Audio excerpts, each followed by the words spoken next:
Okay, good evening. ಓಂ ಶ್ರೀ ಮಂಜುನಾಥಾಯ ನಮಃ. ಮಂಜುಶ್ರೀ ಇತಿಹಾಸದಲ್ಲಿ ಫೈನಲ್ ಪಂದ್ಯ ಇವತ್ತು ನಡೆಯಿತು. ಬಹಳ ಜಿದ್ದಾಜಿದ್ದಿನಿಂದ ಸಾಕಷ್ಟು ಪ್ರೇಕ್ಷಕರ ಮಧ್ಯೆ ಪಂದ್ಯ ಕುತೂಹಲವಾಗಿತ್ತು. ಈ ಬಾರಿ ಇಂಜಿನಿಯರಿಂಗ್ ತಂಡಕ್ಕೆ ಮತ್ತೊಮ್ಮೆ ಲಕ್ ಕೈಗೊಟ್ಟಿದ್ದು. ಕಳೆದ ವರ್ಷ ಕೂಡ ರನ್ನರ್ ಆಗಿದ್ರು, ಈ ವರ್ಷ ಕೂಡ ರನ್ನರ್ಗೆ ತೃಪ್ತಿ ಪಟ್ಕೊಂಡ್ರು. Well done.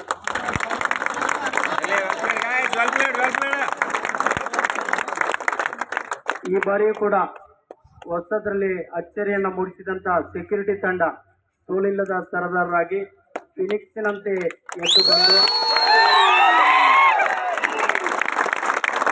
ಫೈನಲ್ ನಲ್ಲಿ ಅಂದ್ರೆ ಈ ಮಂಜುಶ್ರೀ ಟ್ರೋಫಿಯಲ್ಲಿ ತಮ್ಮ ಹೆಸರನ್ನ ನೋಂದಾಯಿಸಿಕೊಂಡಿದ್ದಾರೆ.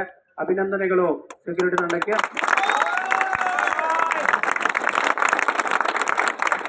ಈ ತಂಡವನ್ನ ಮೊದಲ ಬಾರಿಗೆ ಈ ಟೂರ್ನಮೆಂಟಿನಲ್ಲಿ ಕರೆತಂದಂತ ಎಲ್ಲ ಸೆಕ್ಯೂರಿಟಿ ಸಿಬ್ಬಂದಿಗೂ ಧನ್ಯವಾದ ಸಲ್ಲಿಸ್ತಾ, ಈ ಒಂದು ವಿಶೇಷವಾಗಿ ಈ ಪಂದ್ಯವನ್ನು ಇವತ್ತು ಕಡೆಯದಾಗಿ ಫೈನಲ್ ವೀಕ್ಷಿಸಲು ಬಂದಂತ ಧರಣೇಂದ್ರ ಪಕ್ಕಲ್ ಅವರಿಗೂ ಧನ್ಯವಾದಗಳು. ಈ ಮ್ಯಾನ್ ಆಫ್ ದಿ ಮ್ಯಾಚ್ ಈ ತಂಡವನ್ನ ಬೆನ್ನೆಬಲು ಮತ್ತೆ ಬ್ಯಾಟಿಂಗ್ ಮತ್ತೆ ಬೌಲಿಂಗ್ ವಿಭಾಗದಲ್ಲಿ ಎರಡರಲ್ಲೂ ಆಲ್ರೌಂಡರ್ ಪರ್ಫಾರ್ಮೆನ್ಸ್ ಅನ್ನು ತೋರಿಸಿದಂತ ಮತ್ತಾರಲ್ಲ, ಒನ್ ಅಂಡ್ ಓನ್ಲಿ ಲೋಕಲ್ ಬಾಯ್ ಮಾವಿ. ಈ ಪ್ರಶಸ್ತಿಯನ್ನ ಧರ್ಮೇಂದ್ರ ಪಕ್ಕಲ್, ಕೊಪ್ಪದ ಜವಳಿ ಹಾಗೂ ಮಂಜುನಾಥ್ ಅವರು 4 ಜನ ಸೇರಿ ಜಂಟಿಯಾಗಿ ನೀಡಬೇಕಾಗಿ ಕೇಳ್ಕೊತಾ ಇದ್ದೇವೆ. 4 ಜನ ಸೇರಿ